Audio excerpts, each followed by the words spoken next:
Hello friends, कैसे हैं आप सब। आशा करते हैं आपकी तैयारी बहुत अच्छी चल रही होगी।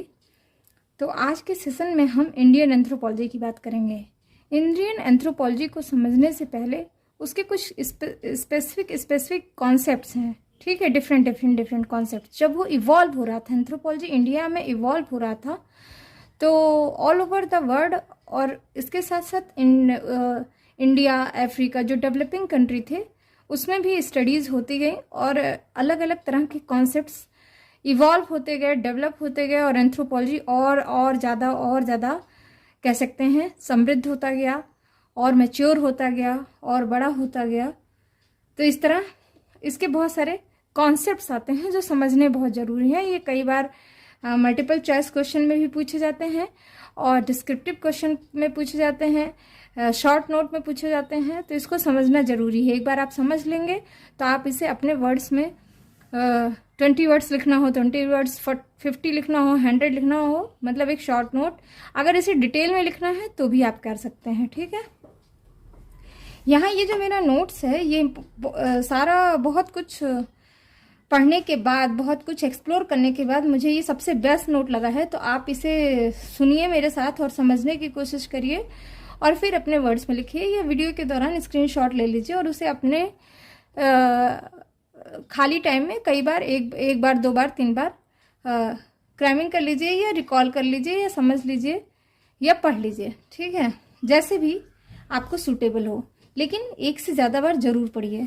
ये बहुत सिंपल है और बहुत आसान है, बहुत आसानी से समझ में आ जाने वाला कॉन्सेप्ट है।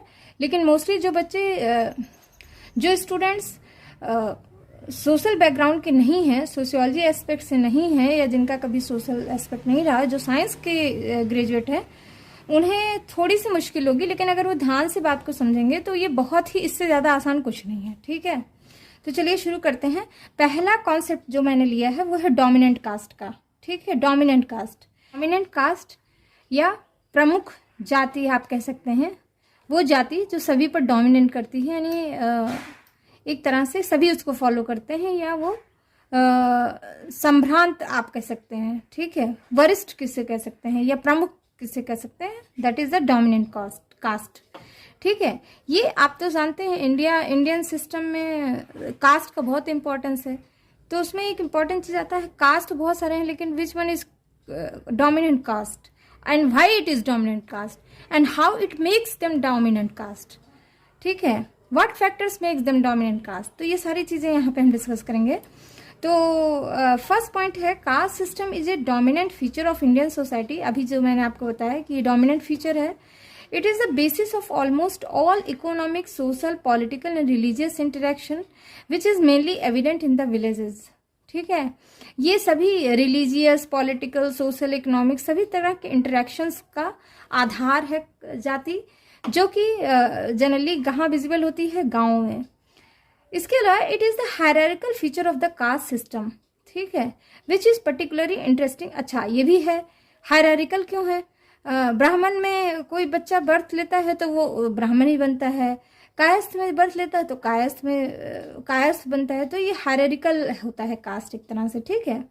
Which is particularly interesting and complicated like this, कि अगर कोई ब्राह्मण में शादी करता है और वो लोअर कास्ट ग्रुप का है तो वो ब्राह्मण हो जाता है, ठीक है। अगर कोई ब्राह्मण लोअर कास्ट में शादी करता है और अगर वो पैट्रिलिनियल सोसाइटी है और ग्रूम लोअर कास्ट का है तो वो लोअर कास्ट बन जाता है लड़की। तो इस तरह से ये बड़ा कॉम्प्लिकेटेड है। स्टिल इसके अलावा ये बहुत इंटरेस्टिंग है। तो देखते हैं, each caste has a specific status, सभी कास्ट का एक विशेष स्टेटस होता है, and is ascribed a position in the hierarchy which में vary from region to region. सभी कास्ट का एक स्टेटस होता है, इसके साथ साथ वो एक स्टेटस भी अचीव करते हैं। जैसे ब्राह्मण तो सभी हैं लेकिन सभी पूजा पाठ नहीं करते, सभी पंडित जी तो नहीं बन जाते, तो वो वेद वोद पढ़ के एक स्टेटस अचीव कर लेते हैं जिसे हम पंडित जी या पुजारी जी कहते हैं। तो इसी तरह है तो ब्राह्मण वो भी एक ब्राह्मण है जो खेतों में काम कर रहा है, वो फार्मिंग का काम कर रहा है, लेकिन उसने वो पुजारी वाले स्टेटस अचीव नहीं किया है, इसलिए हम कह देते हैं कि वो फार्मर है, ठीक है। इसी तरह से तो the position of only 2 caste do not change the highest and the lowest, the Brahmin and the untouchable. केवल 2 कास्ट है जो चेंज नहीं होती गांव में, ब्राह्मण्स और अनटचेबल्स। ब्राह्मण एक तरफ होते हैं और लास्ट में एक पोल पे ब्राह्मण है, दूसरे पोल पे अनटचेबल्स हैं या जो अछूत लोग हैं। ठीक है, इसको हिंदी में अछूत कहते हैं, एक्चुअली वो अछूत नहीं है, ये आप जानते हैं। The position immediately below the Brahmin is the most coveted as it carries with it considerable social and ritual prestige and influence. ठीक है, इसके नीचे जो पोजीशन ब्राह्मण के ठीक नीचे जो आएंगे वो भी एक पोजीशन अचीव किए होंगे, क्योंकि वो भी एक सोशल एंड रिचुअल प्रेस्टीज को लिए होंगे। ठीक है, इन एनी विलेज और group of villages many caste compete to occupy this position which allow them dominance over other caste in every aspect of life. ठीक है, किसी भी गांव में या गांव के ग्रुप में एक एक एक कास्ट के बीच में एक कंपटीशन सा चलता रहता है कि भाई कौन वो पोजीशन अचीव करेगा जो उन्हें एक दूसरे कास्ट पे डोमिनेंट बना देगा। ठीक है, तो M N. Srinivas, very important person, M N. Srinivas ने 1959 में ये कॉन्सेप्ट प्रपोज किया था डोमिनेंट कास्ट का। ठीक है, ये इनके हिसाब से कि this caste control the economic activity of the village is the centre of social life. जो गांव के इकोनॉमिक एक्टिविटी को कंट्रोल करते थे वही सेंटर में थे सोशल लाइफ के। A repository of political power and model of emulation for the lower caste. ठीक है, एक तो इस सोशल लाइफ में सेंटर में थे, दूसरी बात पॉलिटिकल पावर भी रखते थे, और जो लोअर कास्ट के लोग थे वो इन्हें मिमिक करते थे, मतलब वो कहते थे ऐसे होना चाहिए। ठीक है, तो इनकी जो बुक थी पेपर था, अमेरिकन एंथ्रोपोलॉजिस्ट में पब्लिश हुआ। इस पेपर का नाम था डोमिनेंट कास्ट इन रामपुरा। क्या नाम था, याद रखिएगा, डोमिनेंट कास्ट इन रामपुरा, कई बार पूछ लेता है। जो अमेरिकन एंथ्रोपोलॉजी जर्नल में पब्लिश हुई थी, एम.एन. श्रीनिवासन ने लिखा था। इनके हिसाब से इसमें इन्होंने डिफाइन किया है, a caste may be said to be dominant when it preponderant numerically over the other caste and when it also wields preponderant economic and political power. ठीक है, a large and powerful caste can more easily be dominant if its position in the local caste hierarchy is not too low. Definition में इन्होंने बताया कि cast को जब dominant कहते हैं जब वो न्यूमेरिकली, मतलब उनकी संख्या दूसरे कास्ट से ज्यादा होती है, एंड व्हेन, और जब वो इकोनॉमिकली और पॉलिटिकल पावर को लिए हुए होते हैं। ठीक है, मतलब वो आर्थिक रूप से भी संपन्न होते हैं, राजनीतिक रूप से भी संपन्न होते हैं, और उनकी न्यूमेरिकल संख्या भी ज्यादा होती है, नंबर ऑफ पर्सन भी ज्यादा होते हैं।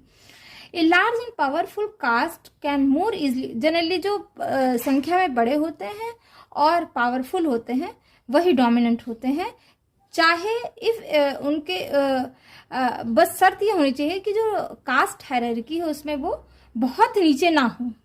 ठीक है, जैसे ब्राह्मण, क्षत्रिय, वैश्य, शूद्र, तो शूद्र के ऊपर है वैश्य, तो अगर वैश्य न्यूमेरिकली बहुत ज़्यादा हैं, पॉलिटिकली बहुत उनके पास पॉलिटिकल पावर है और उनके पास इकोनॉमी का भी कंट्रोल है, तो वो डोमिनेंट कास्ट की श्रेणी में आ जाते हैं। समझ में आ गई बात। अब यहाँ पे श्रीनिवास ने इस तरह से अगर डेफिनेशन समझा जाए तो उनके हिसाब से कि 4 फैक्टर थे जो किसी कास्ट के लिए इंपॉर्टेंट है डोमिनेंट होना। पहला है न्यूमेरिकल प्रीपोंडरेंस। ठीक है, संख्या वाइज वो बहुत ज्यादा होंगे, इकोनॉमिक पावर होगा, पॉलिटिकल पावर होगा, और सोशियो रिलीजियस स्टेटस में भी वो ज्यादा होंगे। Though the criteria proposed by Srinivas appear to be simple, it sometimes becomes difficult to identify caste, dominant caste. ये क्राइटेरिया दिखता सिंपल है लेकिन कई बार बड़ा कॉम्प्लिकेटेड हो जाता है ये जानने के लिए कि पहचानने के लिए भाई कौन डोमिनेंट कास्ट कौन सा है।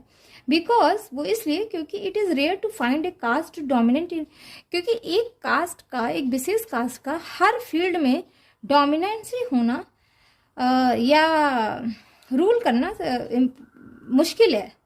भाई कोई न्यूमेरिकली बहुत ज़्यादा होगा तो फाइनेंशियली कम होगा, पॉलिटिकल पावर में होगा तो उसका रिलीजियस अप्रोच कम होगा। ठीक है, it also poses certain important question. इससे कुछ एक इंपॉर्टेंट क्वेश्चन निकल के आते हैं कि in how many sphere must a caste dominant for it to be considered a dominant caste, कि कितने स्फीयर में वो डोमिनेंट रहेंगे तो कहा जाएगा कि वो डोमिनेंट कास्ट है, या इसका उल्टा, if an untouchable caste dominant in numerical, economic and political sphere, क्या एक अनटचेबल अगर numerically, economically and political sphere में डोमिनेंट है तो क्या वो डोमिनेंट कास्ट है?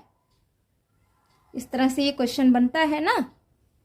ब्राह्मण, क्षत्रिय, वैश्य, शूद्र, अगर शूद्र की संख्या भी ज्यादा है किसी गांव में और उसके पास इकोनॉमिक पावर है, यानी खेत ओत है, गांव बागान है, ठीक है, और उसके पास पंचायत भी है, पंचायत में भी ग्राम प्रधान है, तो क्या वो डोमिनेंट कास्ट में कंसीडर किया जाएगा? ये एक सवाल यहाँ उठता है, ठीक है। वही पॉइंट को समझते हैं। पहला है न्यूमेरिकल स्ट्रेंथ। तो the population size of a caste in village और region is obviously important for dominance. Numerical तो इम्पॉर्टेंट है ही, क्योंकि जिसका भी नंबर ऑफ पर्सन ज्यादा होंगे वो तो इम्पॉर्टेंट होगा ही। The a caste with very few numbers will certainly be at a disadvantage, specially when two और more caste are closely competing. Still, numerical preponderance is not found to be a major factor of dominance. In only a few villages are dominant caste also numerically in majority. Usually, they do not constitute more than 25 to 30% of village population. M.N. Srinivasan ने जितने भी गांव की study की तो उनके हिसाब से न्यूमेरिकल स्ट्रेंथ इम्पोर्टेंट तो था, लेकिन बहुत इम्पोर्टेंट नहीं था, क्योंकि जहां ऐसी जगह पे जहां दो कास्ट compete कर रहे हैं तो वहां पे आ जाता था न्यूमेरिकल प्रिपॉन्डरेट बहुत मेजर फैक्टर प्ले कर देता था। लेकिन कई बार पॉपुलेशन के हिसाब से 25 से 30% ही विलेज का पॉपुलेशन न्यूमेरिकली जो डोमिनेंट कास्ट है उनका होता था। इसलिए we do not have large number of village studies to come to a definite conclusion.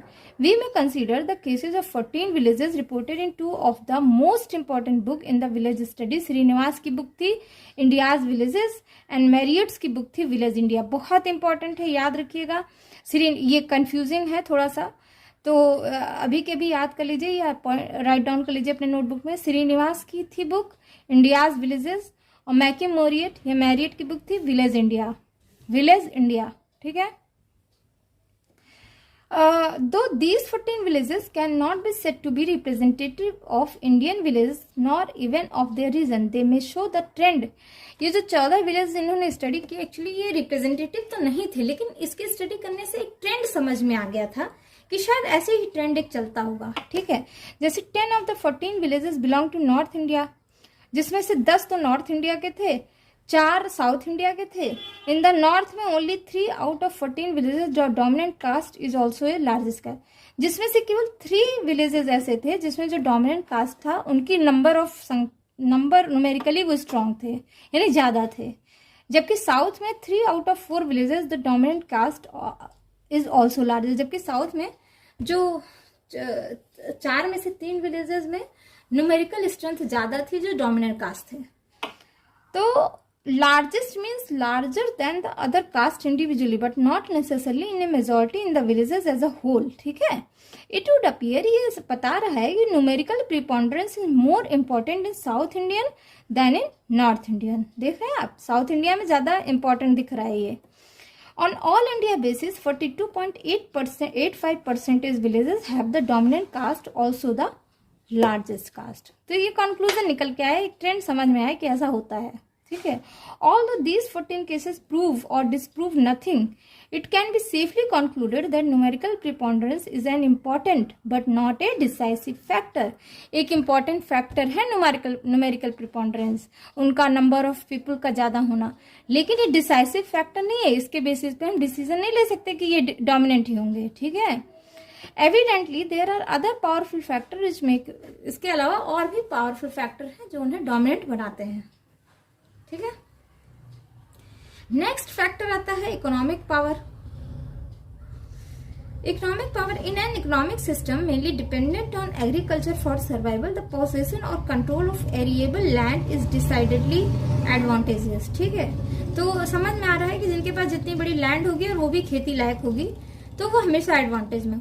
The land owner naturally hold maximum, सीधी सी बात है, जो लैंड ओनर होंगे जिनके पास मैक्सिमम एरेबल लैंड होगी वो भाई इसके फेवर में होंगे, इकोनॉमिक पावर उनके पास ज्यादा होगा। He is in a position to determine who shall और shall not work in his field, supply him with tools and implements, tend to his cattle, etc, ठीक है। More than half of the village population is landless and dependent upon जजमान to sell their services for livelihood.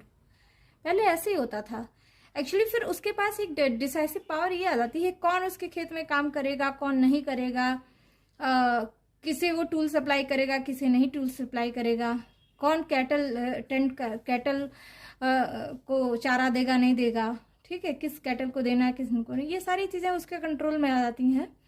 इस तरह से एक जजमान system चलता रहता है, ठीक है, जो अपने सर्विसेज को सेल करता है लाइवलीहुड के लिए, ठीक है।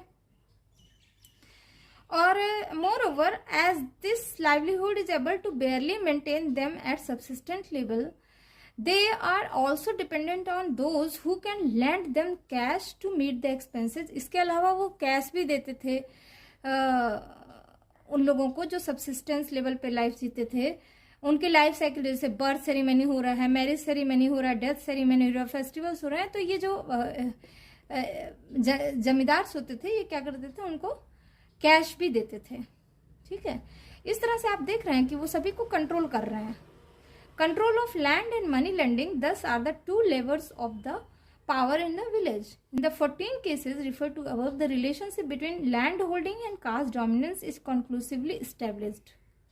समझ में आ गया? इससे पता चल रहा है कि जिनके पास ज्यादा लैंड होल्डिंग होगी वो ज्यादा डोमिनेंट होंगे। Without a suitable exception, the landowner are the dominant caste also by the Jat of Ranikhera, Thakur of Madhopur, Brahmins of Karimpur, Warriors of Bisipara, Nayars of Kerala, Reddys of Samirpet, ये सब देखिए आप सुने होंगे। ये सारे बहुत ज़्यादा लैंड ओनर होते थे, बड़े बड़े इनके पास लैंड होते थे, तो ये यूजुअली डोमिनेंट कास्ट में कंसिडर किए जाते हैं, ठीक है। Money lending is an important, ये मनी लेंड करते थे भाई, मनी देते थे, जैसे मैंने ऊपर बताया कि मनी देते थे सारे रिचुअल्स परफॉर्म करने के लिए। Many castes who have some members employed in urban centers and sent cash back to village or engaged in trading outside village use the cash for money lending and are able to challenge. अच्छा, धीरे धीरे जब हम और develop होते गए और urbanisation शुरू हो गया, इंडस्ट्रियलाइजेशन हो गया, तो जो विलेज पीपल थे वो शहरों में आए और वो कमाने लगे और फिर वापस से वो शहर से गांव में कैश भेजने लगे, मनी ऑर्डर वगैरह। तो इस तरह से एक चैलेंज शुरू हो गया उन लोगों के प्रति जो कैश देते थे, जो लैंड ओनर थे और जो मनी भेजते थे, उन लोगों में एक चैलेंज शुरू हो गया कि भाई कौन अब रह जाएगा डोमिनेंसी। मानते हैं कि द इकोनॉमिक पावर दस is the single most important factor of the caste system, ठीक है।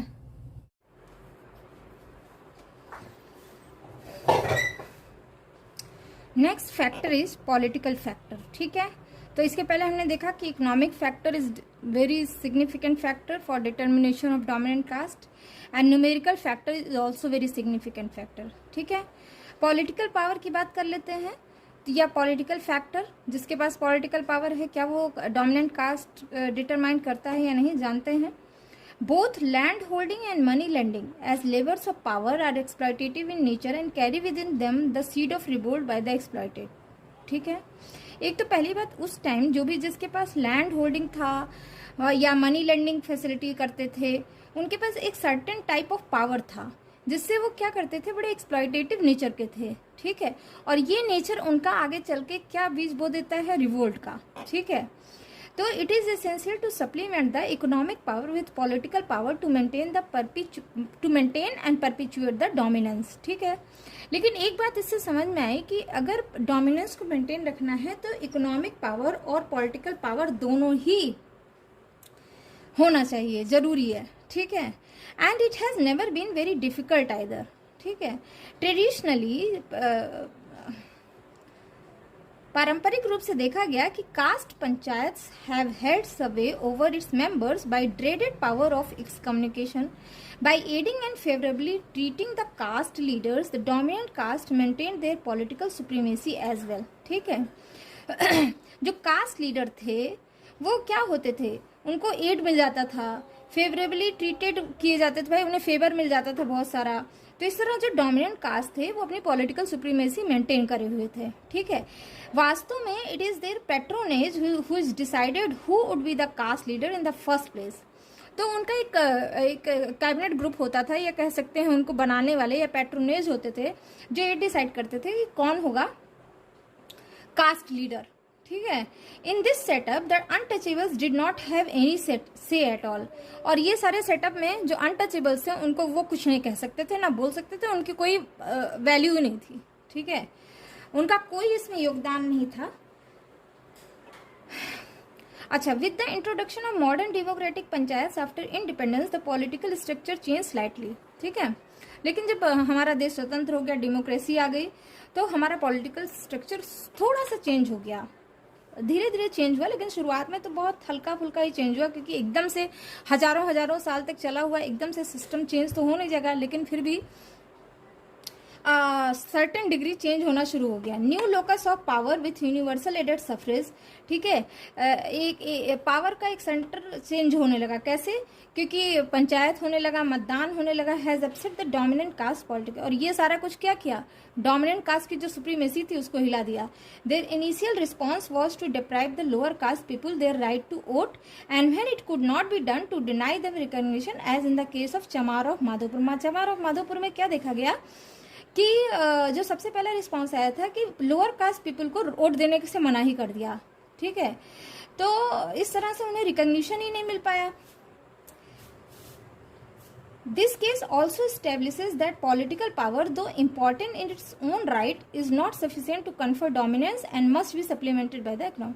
ये सारा कुछ ये बताता है, इससे एक बात समझ में आ गई कि पॉलिटिकल पावर इंपॉर्टेंट तो है अपनी जगह पे, लेकिन वो सफिशिएंट नहीं है डोमिनेंस के लिए, जब तक कि उसको इकोनॉमिक पावर सप्लीमेंट ना करे, पूर्ति ना करे। ठीक है, तो यानी दोनों ही रहेगा तभी डोमिनेंस ही आएगी, ये डोमिनेंस कास्ट बनेगा। ठीक है, नेक्स्ट फैक्टर है सोशियो रिलीजियस स्टेटस।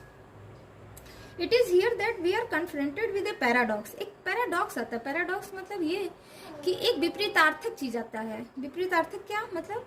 कि the high socio religious status of Brahmins even without economic and political power, and the low status of untouchables in spite of recent influences and political supremacy.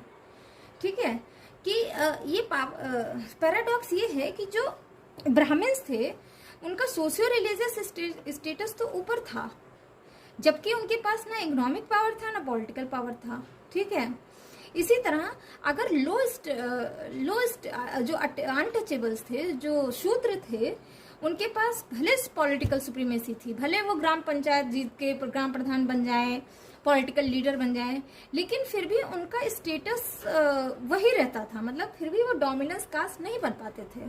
समझ आ रही है बात यहाँ क्या कहा जा रहा है? ठीक है, तो बैले ने ये रिपोर्ट किया कि though the Boad outcaste of Bisipara in Orissa have acquired wealth and become prosperous, they are unable to do away with outcaste status. ठीक है, इन्होंने स्टडी करी थी उड़ीसा में बिसीपारा ट्राइब पीपल पे, बिसीपारा गांव में। उन्होंने बताया कि जो बिसीपारा के गांव में बोर्ड हैं, बोर्ड यानी लोअर कास्ट ग्रुप था, वो आउटकास्ट कर दिया गया, जबकि उनके पास वेल्थ भी था और वो प्रॉस्परस थे। ठीक है, they are unable to do away with the outcaste status.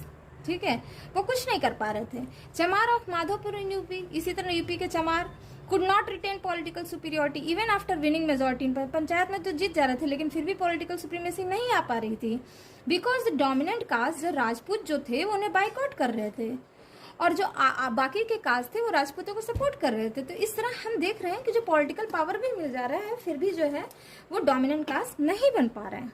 ठीक है, इट अपीयर्स, इससे पता चलता है कि the two extremes of caste hierarchy, the top Brahmin and the bottom untouchable Shudra, are beyond this theory of dominance. ठीक है, वो डोमिनेंट की थियरी के बाहर है। इट इज ऑल्सो क्लियर, यह भी क्लियर हो गया कि in order for a caste to achieve the high status of dominant caste, it must have a certain minimum to begin with. ठीक है, ये भी पता चल गया कि किसी कास्ट को हाई स्टेटस में बनाने के लिए, डोमिनेंट कास्ट के, उसको एक सर्टेन मिनिमम के साथ शुरू करना पड़ेगा। It must be on the right side of the pollution barrier, मतलब उसे एक सही जगह पे होना पड़ेगा। उसे पोल्यूटेड, या तो वो शूद्र नहीं होगा तो ब्राह्मण नहीं होगा, वो तो नियर होगा। ठीक है, The above formulation of Srinivas and the determination of dominant caste is true essentially in traditional setup. ठीक है, जो पारंपरिक सेटअप है उसमें तो सत्य है कि डोमिनेंट कास्ट का डिटर्मिनेशन सिंस इंडिपेंडेंस से new factors have become equally important and instrumental in the emergence of new pattern of caste dominance. तो जो नए फैक्टर इम्पैक्ट हुए, जैसे भी मैंने ऊपर बताया कि एडल्ट फ्रेंचाइजी, मतदान शुरू हो गया, डेमोक्रेसी शुरू हो गया, ये सारी चीज़ें, लिटरेसी शुरू हो गया, तो ये क्या करता था, ये भी बहुत इंपॉर्टेंट रोल प्ले कर दिया कि एक नया पैटर्न शुरू हो गया कास्ट डोमिनेंस का। सम ऑफ दीज, उसमें से कुछ है, जैसे अर्बनाइजेशन, इंडस्ट्रियलाइजेशन हुआ, SC ST OBC का रिजर्वेशन आ गया economic, political and educational sphere में, पंचायती राज में भी आ गया reservation, growth and educational opportunities बढ़ गई, alternative means of employment, service में भी एक एम्प्लॉयमेंट के अपॉर्चुनिटी बढ़ गई। तो सारा कुछ एक नया पैटर्न डेवलप कर दिया। Some caste which had been previously dominant are no longer, कुछ कास्ट जो पहले डोमिनेंट थे वो अब डोमिनेंट नहीं रहे। Many service caste are becoming dominant, जबकि बहुत सारे जो ऐसे सेवा करते थे, मतलब जो कोई फूल लाना, पानी पिलाना, जूते उतारना, ये सब जो थे वो डोमिनेंट हो गए। क्यों? क्योंकि उनको पॉलिटिकल पावर मिल गया या पैट्रोनेज, वो ग्रेटर इकोनॉमिक सिक्योरिटी, और उन्हें इकोनॉमिक सिक्योरिटी मिलने लगी, ज़्यादा वो अर्न करने लगे। मोर ओवर, ये इससे क्या हुआ, आजकल political power at whatever level, आजकल जितना भी पॉलिटिकल पावर किसी भी लेवल का हो, can easily lead to economic power and the two determinant of dominance. ठीक है, पॉलिटिकल पावर चाहे छोटा है बड़ा, वो इकोनॉमिकली स्ट्रांग हो ही जाएगा, और फिर ये जो पॉलिटिकल पावर और इकोनॉमिक पावर, ये दोनों फैक्टर मिला के उसे डोमिनेंस कास्ट में ला ही देंगे।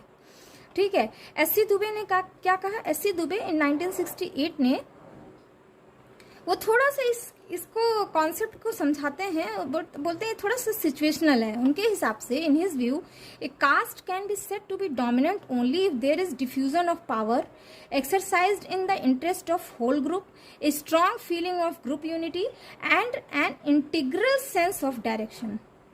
इनके हिसाब से क्या है, एक कास्ट को तभी आप डोमिनेंट बोल सकते हैं जब उसके पास पावर का डिफ्यूजन हो।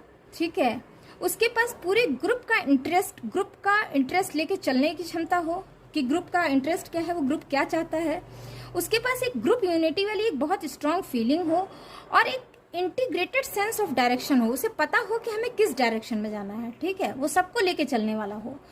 When in a so-called dominant caste, inequality of wealth, prestige and power are pronounced, and where dominant individuals exploit the weaker element in their own caste, it will be inappropriate call it a dominant caste. इन्होंने थोड़ा सा बात दूसरी तरह से बोली। इन्होंने कहा कि जब ही हम डोमिनेंट कास्ट बोल सकते हैं जब इनइक्वालिटी हो वेल्थ में, प्रेस्टीज में और पावर में, तो एंड जहाँ पे डोमिनेंट इंडिविजुअल वीकर सेक्शन को एक्सप्लॉइट कर रहा है अपने ही उसके कास्ट को, तो ये बिल्कुल अनुचित है उसको डोमिनेंट कास्ट बोलना। सच्चाई ये है, number of dominant individuals occupy most of the power position is not enough to characterise a caste as a dominant. सच्चाई ये है कि बहुत सारे डोमिनेंट इंडिविजुअल हैं जो पावर पोजीशन मिल जाती है। जैसे कि अगर लोअर कास्ट का कोई लड़का लड़की IAS बनता है तो सबसे पहले चमरोटी से अपना घर हटाता है। ठीक है, सॉरी फॉर माय वर्ड्स, लेकिन होता यही है। तो वो डोमिनेंट इंडिविजुअल बन जाता है, ना कि डोमिनेंट कास्ट रह जाता है। वही बात यहाँ पे SC दुबे ने बोली है। FG बैली क्या कहते हैं, FG बैली ने कंसीडर किया regional dominance better perspective for understanding the caste dominance. इनके हिसाब से कि कास्ट डोमिनेंस से अच्छा है आप रीजनल डोमिनेंस बोलिए, जैसे कि village dominance, because it is too limited in scope, क्योंकि विलेज में बहुत छोटा सा स्कोप है और वहाँ पे इतना ज़्यादा फ्लूडिटी नहीं हो सकता है। Only if a caste is dominant in a number of contiguous village should be at least dominant. At least जो विलेज लेवल पे जो डोमिनेंट है ना, उन्हीं को बोला जाए कि ये डोमिनेंट कास्ट है। ठीक है, तो that is all about the dominant cast concept. तो आप कंफ्यूजन नहीं होना चाहिए, आप इसे 2 या 3 बार रिवाइज कर करके सुन लीजिए, रिवर्स करके, और अपने वर्ड्स में इसको लिख लीजिए। ठीक है, thank you for listening me, bye bye.